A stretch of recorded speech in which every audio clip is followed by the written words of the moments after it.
You are installing Mac OS X Server remotely.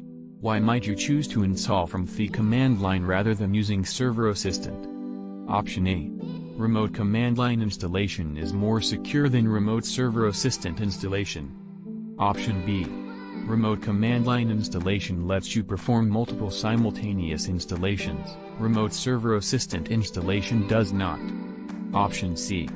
Remote command line installation allows you to create both software and hardware RAIDs. Remote Server Assistant installation does not. Option D. Using the command line reduces installation time because copying files via the command line takes less time than copying files via Server Assistant. The correct answer is option C.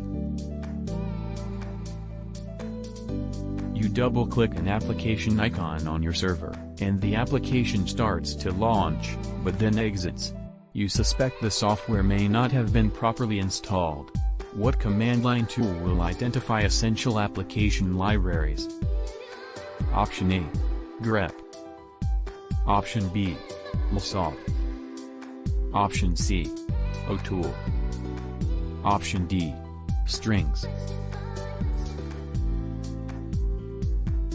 The correct answer is option C. You want to configure your Xserve to log to its RS serial port. Which file should you edit? Option A. /etc/hostconfig. Option B. /etc/launched.conference. Option C. /system/library/server setup/serial.conference. Option D. /system/library/startup item/serial terminal support/serial terminal support. The correct answer is option D. You run the command line utility, trace, which outputs to a file.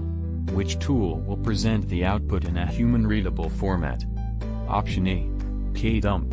Option B. TextEdit. Option C. tracev. Option D. system_profiler. The correct answer is option A.